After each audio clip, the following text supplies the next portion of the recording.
Concluding today's session, we had a little technical glitch. And we'll go on to the last section, which is a reading. I tried to highlight here in our selection passages that are read in the church. This one's read on the eve of Theophany. So it's talking about the pure way, or it's also called the holy way.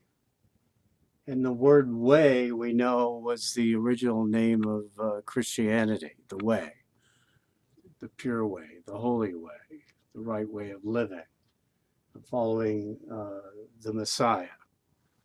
And that this passage in the first part of Isaiah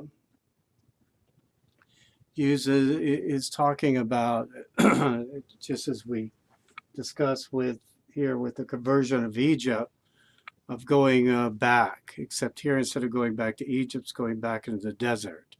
It's in the desert where God provided the manna, in the desert where he brought water out of a rock, in the desert where the law was given. All these things began in the desert, and here the Messianic age is conceived of as a way through the desert, but now everything's springing up roses around about. Be glad, you thirsty desert, and rejoice exceedingly in the desert blossom as a lily. The desert places of the Jordan shall blossom abundantly and rejoice exceedingly. The glory of Lebanon, the honor of Carmel shall be given to it, and my people shall see the glory of the Lord and the majesty of our God. So the vision, the theophany we've been talking about, is what's really being discussed here, not improvement in agriculture. Be strong, you relaxed hands and feeble knees. Be comforted, you faint-hearted. Be strong, do not fear. Behold, our God renders judgment and will render it. He will come and save us. So judgment here isn't condemnation. Judgment is salvation. Then the eyes of the blind shall be opened, the ears of the deaf shall hear, then the lame shall leap like a deer, and the tongue of the dumb will speak clearly. Of course, these things were messianic signs, and Jesus performed these works to fulfill this prophecy. For the water shall burst forth in the desert, and the valley in the thirsty land. The waterless desert shall become meadows, and the thirsty land springs of water. There will be the gladness of birds, a habitation of reeds and marshes. A pure way shall be there. A pure way. And it shall be called a holy way. No unclean man shall pass through there, neither shall there be an unclean way there. But those dispersed shall walk in it, and they shall not go astray. No lion shall be there, nor shall any ravenous animals go up on it, nor at all be found there, but the redeemed shall walk in it. And those gathered by the Lord shall return and come to Zion with gladness, with everlasting gladness over their head. This is the idea of the ingathering, that all, we'll see this theme come up as we do with the way, theme that comes up throughout Isaiah. Also the idea of the great ingathering. The Lord will call his people to Zion with everlasting gladness over their head. For praise and exceeding joy will be on their head, and gladness shall possess them. Pain, sorrow, and sighing fled away. So this is a vision of the Messianic kingdom, of even the next age, but it is also poetic language being applied to real-world situations, particularly the conception, birth, and rule of the current Messiah King in the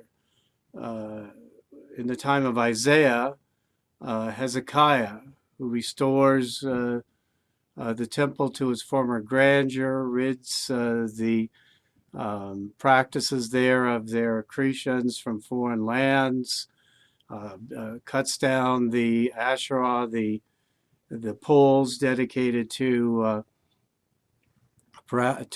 some sort of a goddess, and so forth. All these practices that are foreign to the Torah, foreign to the understanding the rational worship, the logical worship of God, are all eliminated under Hezekiah. So Hezekiah is a very important reforming king, along with later in the same century.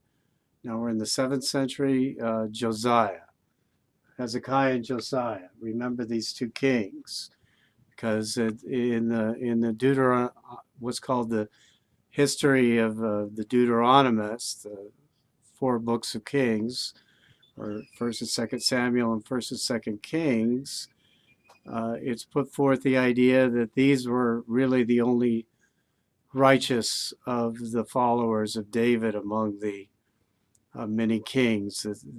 For instance, Ahaz, the father of Hezekiah,